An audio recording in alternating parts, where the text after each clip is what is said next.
Hey, Storm Trek, that has to be the best, defense of Calvinism I've ever heard at any time from anybody. So congratulations. I think you really did a very credible job. It's obviously very carefully prepared, and you put a lot of time into it, and it really shows. And I really appreciate the time that you took to put into it. Your point about our other varieties of Christianity really in any better position than Calvinism is was especially well taken. I'll talk more about that a little bit later. And yeah, this is probably going to be a two-parter response too, because there's a lot of ground to cover here, right? So, any rate, so let's start out with cultural relativity of morals, I guess. So yes, I do believe that the morals that we have are determined by the kind of society that we want to live in, that we decide together that we want to live in. I wouldn't call this cultural relativity. The way I like to characterize it is intersubjectivity, right? So it's like, what we do is we sit down with each other, and to the best of our abilities, we decide and we try to bring into existence the kind of society that we would like to see. What kind of place would we like to live in? And so the morals arise from our interactions with ourselves, from the obligations, our promises that we make to each other, and the obligations that we take on to fulfill for each other. And I think that's where our morality comes from. So I guess your point is, in pointing this out, is that cultures change over time, and why would we even expect that a transcendently, objectively moral God, that's like the most righteous thing there could possibly be, why would we expect our limited ideas of morality to match up with that, right?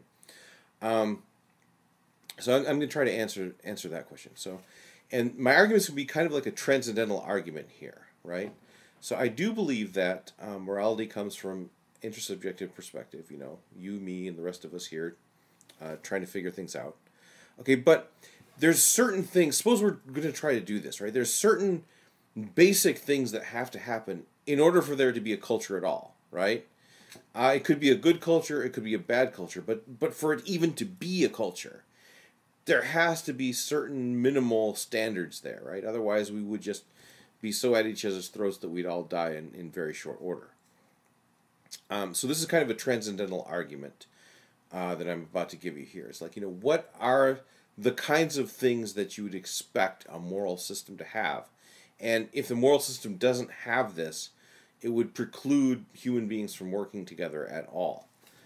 And unless you are a complete skeptic about morality, or a complete skeptic about a nihilist, really, about our ability to understand these morals, I think you'd agree that everybody has certain morals built into them, right? I mean, you do believe in special revelation and general revelation, right? So it's like, special revelation, we haven't got all that. So I'm going to try to argue it from your standpoint now for a minute.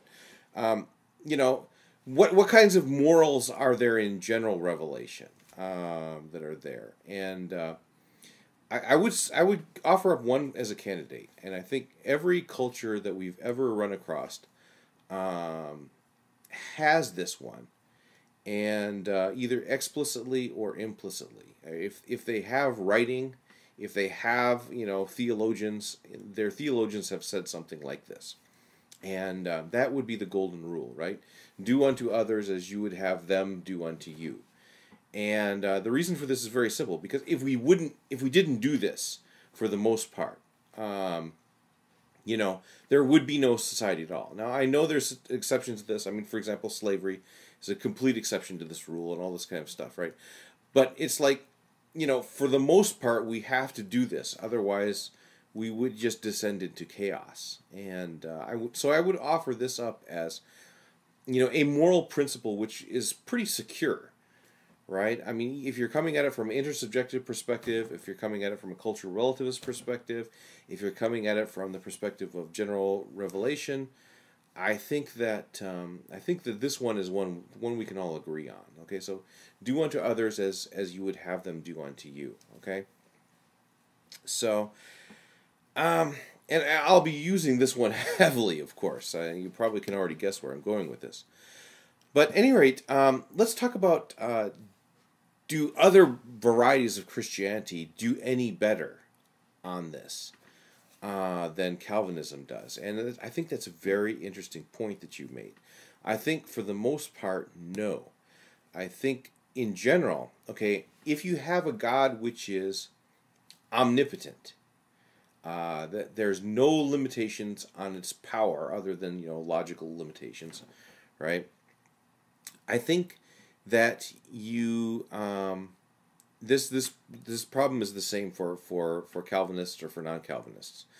I think that people who believe in a God which is completely omnipotent like this and don't think they're Calvinist on this point are a little bit confused.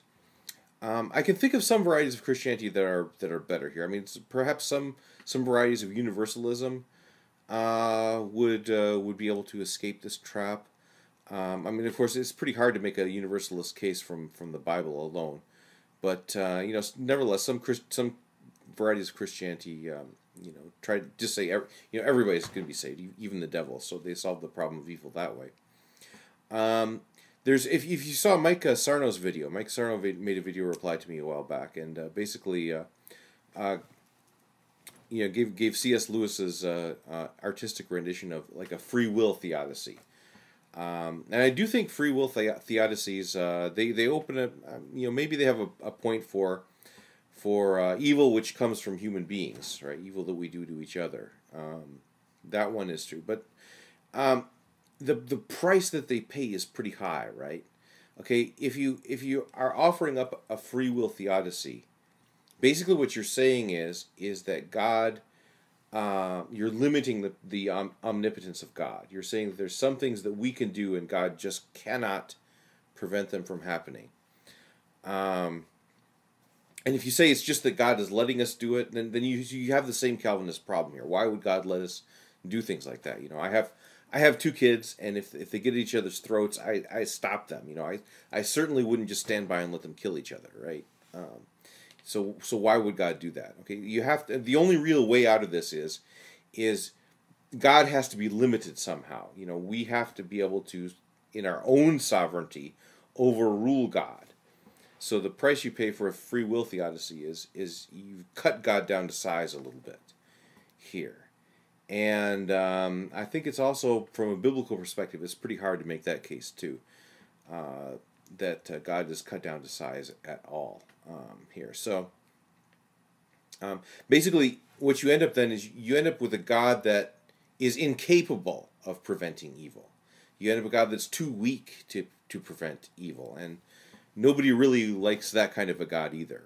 Okay, so you challenged me if I could maybe come up with a better solution than what Christianity has to offer here, and I'll try to do that on the next video. I'm kind of out of time here, so see you there.